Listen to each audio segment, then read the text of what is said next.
queria convidar aqui o deputado federal Pedro Kizai para entrar aqui na nossa sala de conferência, né?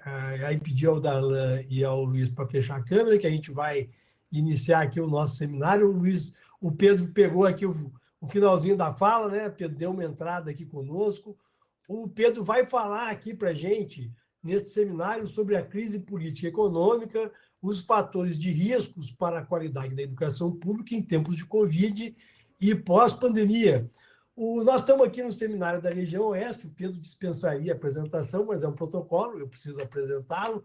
O Pedro é graduado em Estudos Sociais, Filosofia e Teologia, possui mestrado em História do Brasil, tem 12 livros publicados, foi professor da Universidade do Oeste Catarinense, a UNOESC, onde ocupou a função na gestão como coordenador de curso, chefe de departamento, coordenador do Centro de Memória do Oeste e pró-reitor de pesquisa e extensão. Atualmente é professor licenciado, né, da Universidade Pública Comunitária Regional de Chapecó, a UNO Chapecó, e está no seu terceiro mandato como deputado federal de Santa Catarina. Então, Pedro Kizai, seja bem-vindo a este 7º seminário regional, né? Na região oeste do estado de Santa Catarina. Tens aí uns 20 minutos, um pouco mais, para fazer uma explanação. Depois a gente tem um tempo ainda para um diálogo com os internautas que estão nos acompanhando. Bem-vindo, Pedro.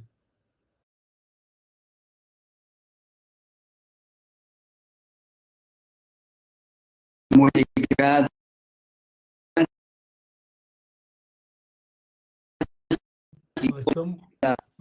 Desse seminário e a oportunidade de dialogar com os profissionais da educação do nosso grande oeste Santa Catarina e o extremo oeste catarinense, nesse 7º seminário regional, para compreender neste tema e nesta provocação feita para dar a minha contribuição, a perspectiva econômica e os impactos da própria pandemia no processo educacional e o pós-pandemia. Eu queria ser bem objetivo aqui na minha fala, porque o tempo é extremamente exíguo, e vou fazer grandes sínteses da minha explanação aqui. O primeiro grande tema é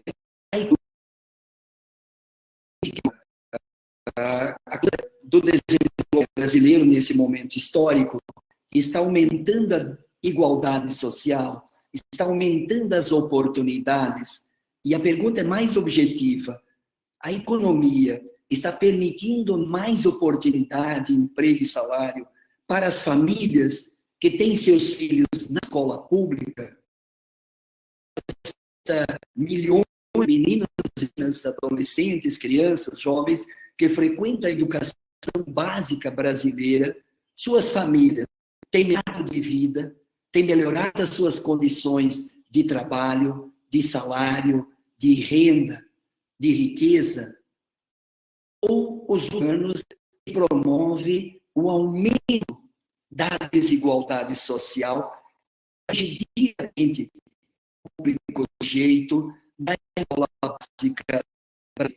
Portanto, o primeiro ponto é o que nós percebemos de forma oficial, nos dados oficiais da economia brasileira: aumentou a desigualdade social, aumentou o número de famílias que têm na sua casa desempregados, subempregados, ou na informalidade, ou no desalento, que é aqueles que já em torno de 6 milhões nem mais procuram emprego no país. Nós estamos falando aqui de desempregados quase 15 milhões, desalentados 6 milhões, na informalidade 33 milhões. Ou seja, nós estamos falando de 50, 60 milhões de brasileiros que, em grande parte, são familiares que têm crianças, adolescentes e jovens na escola pública. Isso impacta diretamente o cotidiano, e quando eu visitava essa semana um dos municípios catarinenses, neste período de pandemia e de volta à escola presencial, a prefeitura servia 2 refeições de manhã na entrada da escola As crianças, adolescentes tomavam café e depois um novo café no recreio, no intervalo de aula, e como à tarde também. Ou seja, servem 2 refeições, porque parte das crianças neste município, que é um dos municípios que tem menor índice de desenvolvimento humano em Santa Catarina, muitas crianças vêm com fome, sem nutrição suficiente para manter-se com o mínimo de dignidade para aprender. Esse é um primeiro impacto sobre a escola, a educação e a qualidade educacional diante da economia brasileira. O segundo ponto dos impactos na educação, na sala de aula e na qualidade educacional, eu vou tecer aqui algumas mudanças que estão ocorrendo que atingem diretamente a escola. A mudança da reforma da Previdência atinge a escola porque estende mais tempo a perspectiva de aposentadoria para professores e professoras. Segundo, a emenda constitucional 90 primários e discricionários atinge diretamente a educação quando congela para 20 anos os investimentos na educação básica e no ensino superior brasileiro. Portanto, não investimento pode não ter laboratório, não ter biblioteca, não ter novas estruturas escolares, como também novas tecnologias em plena pandemia. 35% das crianças foram excluídas da tecnologia digital para acessar conteúdos, conhecimentos da escola pública no período virtual, não presencial. Portanto, a emenda constitucional 95 é um grande desafio para a educação básica brasileira, que é revogá-la. Portanto, impacta diretamente a própria qualidade nesse próximo período e no futuro. Se nós pensarmos outras legislações que em curso, já o Fundeb, que nós ampliamos recursos para a educação básica da União, é um alento, é uma esperança, graças à mobilização das redes municipais e redes estaduais do Brasil inteiro. Em terceiro lugar, quando se fala em militarização de escola ou escola domiciliar, que vocês já participaram desses debates em vários momentos e neste seminário, quando você não só permite que uma família forme suas crianças dentro de casa como preceptores, isso é coisa meio de idade média, você, de certa forma, vai buscar em seguida parte dos recursos de financiamento da educação na escola pública para a escola domiciliar. Então, a escola domiciliar, aparentemente, é um direito do pai e a mãe colocar as crianças em casa se formando e estudando. Por outro lado, parte do financiamento, certamente ali na frente, eles vão buscar do financiamento do Fundeb, vai interferir no financiamento da escola pública. E, de outro lado, vai se criando na sociedade 3 grandes movimentos. O primeiro, que a escola pública não serve mais para os filhos de muitas famílias de brasileiros. Não querem mais colocá-los na escola pública.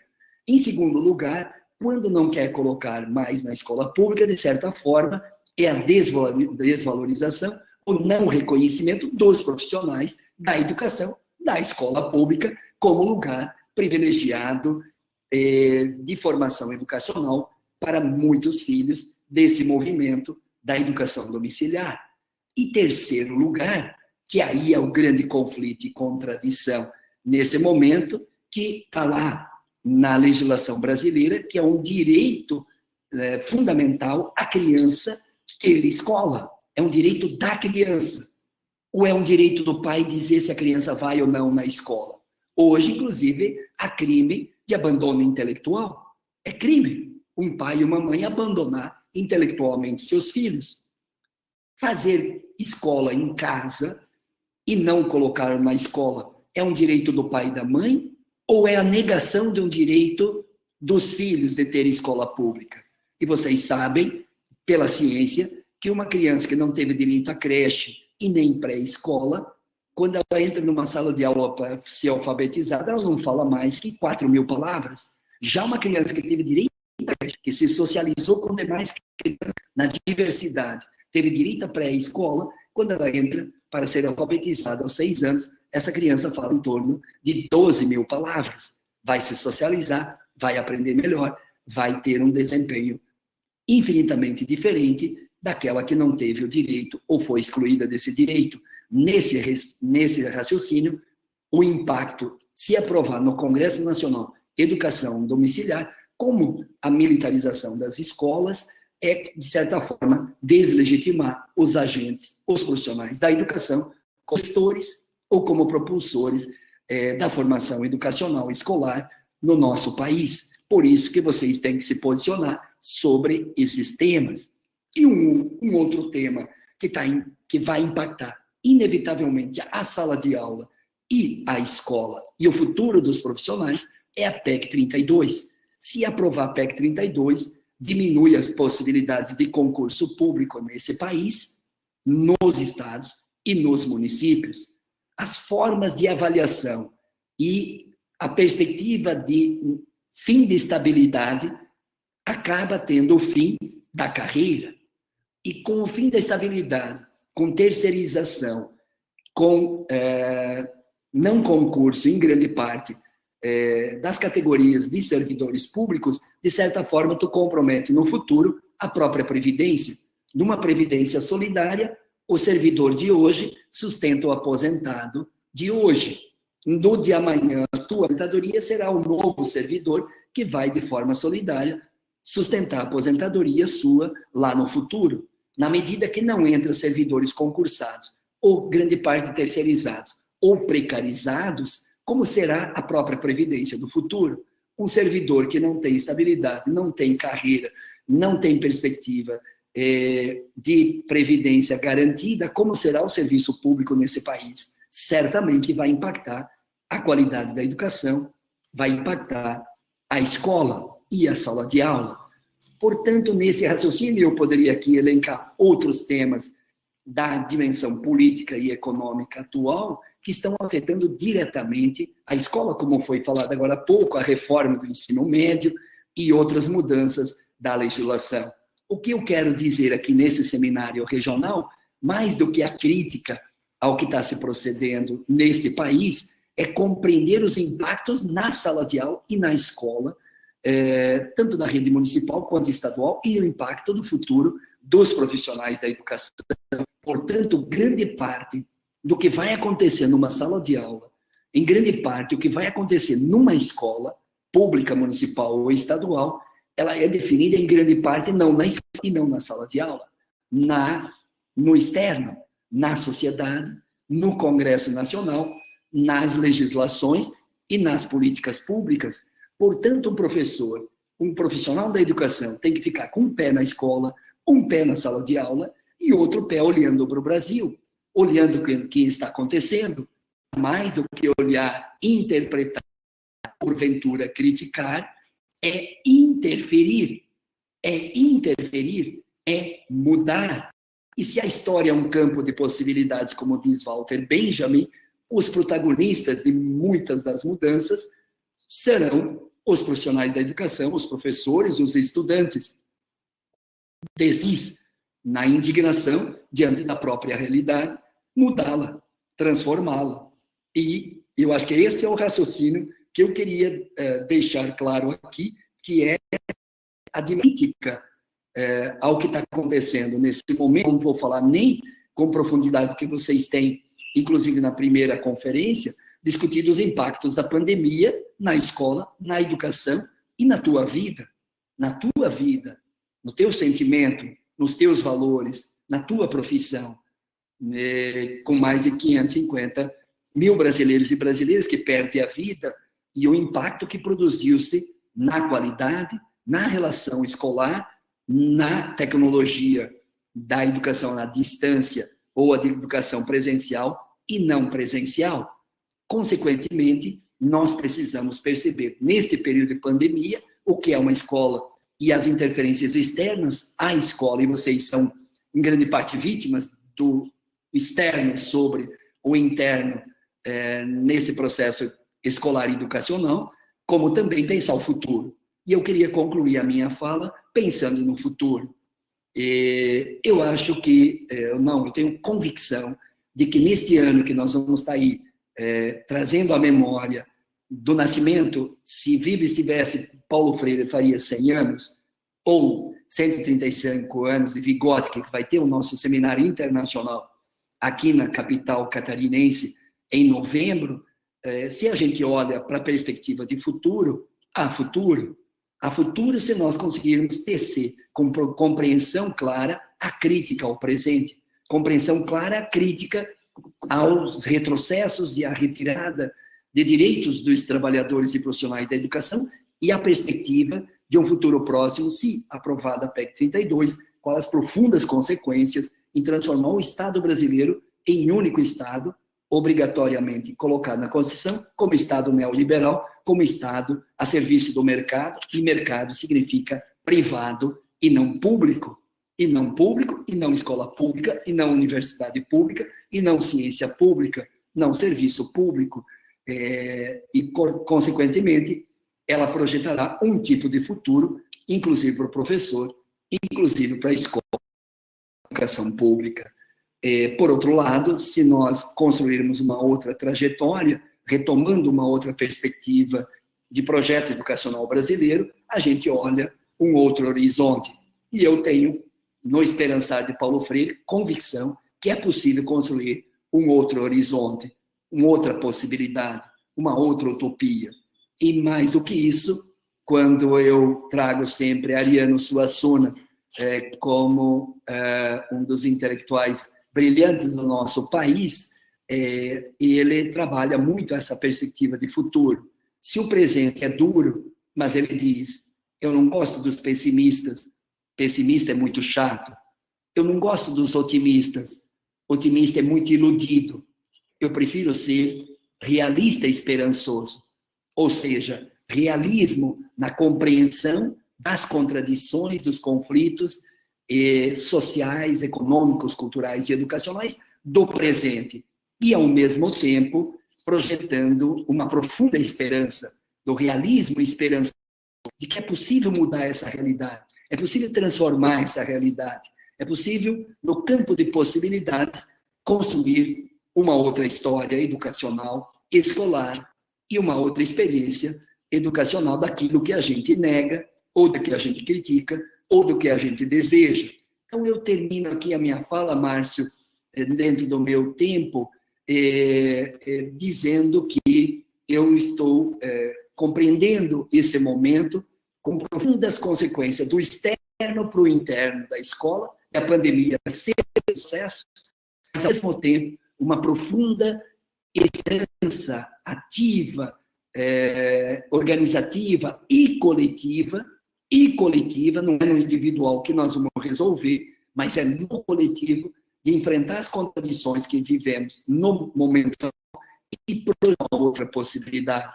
No realismo esperançoso de Ariano Suassuna, eu tenho muita convicção que nós vamos alterar a correlação de força, construindo uma nova conjuntura a partir da pressão legítima e democrática da sociedade como um todo e dos profissionais da educação, porque o professor,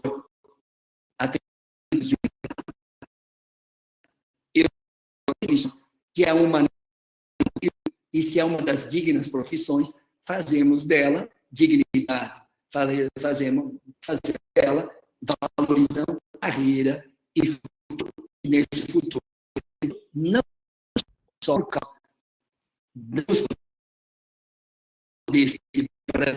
dos filhos desse país, por causa dos estudantes de mais de 40 milhões que esperam que a escola transforme a vida dessas pessoas individualmente, como a criança, adolescente ou jovem, para transformar a sociedade e para transformar o Brasil. Um abraço solidário, um abraço fraterno a todos vocês. Um abraço, deputado Pedro Kizai. Nós estamos com a conexão um pouco ruim, Pedro, aqui. Às vezes cortou, pouca coisa cortou, mas algumas coisas cortaram a tua fala. Eu queria só te pedir, Pedro, que a gente te ouvir um pouquinho, bem brevemente, sobre... Tu falou num campo de dificuldades, né? Que o Brasil sofre, está sofrendo dos riscos. Você já viveu dificuldades sendo parlamentar em Santa Catarina e conseguiu construir um campo de articulação e de possibilidades que, por exemplo, conseguiu aprovar o artigo 170. Né? Então, às vezes a gente tem essas oportunidades na vida e que a gente não pode parar diante delas. Né? Eu queria que tu comentasse um pouco sobre isso, sobre o esperançar é ativo num campo de dificuldades enorme. E tu viveste isso aqui em Santa Catarina como parlamentar. Queria e a gente amarrando um pouco a tua fala as dificuldades estão aí, os riscos estão aí, mas as oportunidades de organização do povo também. Não é isso? Na cultura chinesa, a crise pode se transformar em oportunidade. Então, sempre essa coisa de oportunidade. Do limão fazer uma limonada. E quando eu era pró-reitor de pesquisa, extensão e pós-graduação, quando eu recebi um casal de agricultores com a filha que já estava estudando no 6º período de psicologia, e a família diz, não deu safra, a filha vai embora, não temos como pagar a mensalidade. E foi mais uma jovem que foi para casa, e a mãe dizia, foi o sonho da família ir embora. Foi o sonho da família, nem só da filha. O sonho da família foi embora. Mas quando nós assumimos como deputado, e por isso que o espaço da política, se ela se transforma em direito ou não, e a importância do envolvimento, se valeu a pena eu deixar de ser pró-reitor para ocupar o espaço da política. E esse é um bom debate na escola, no período de antipolítica, de antidebate, da negação dos espaços de cidadania. E quando a gente fez o artigo 170, que tantos jovens que se transformaram em professores e professoras no nosso oeste Santa Catarina tiveram acesso a essa bolsa de estudo. E essa semana, por incrível que pareça, passei por Laguna, onde eu lembrava na entrevista de rádio que eu tinha concedido, e nessa entrevista eu falei da bolsa de estudo, e em seguida, onde a gente almoçava, chegou um senhor que era servente de pedreiro, que ganhava um salário mínimo, e diz, você, Pedro, sabe que fez essa lei da bolsa de estudo? Eu não sabia. A minha filha está se formando em arquitetura, porque ganhou 4 anos e meio a bolsa do artigo 170, e ela diz em seguida,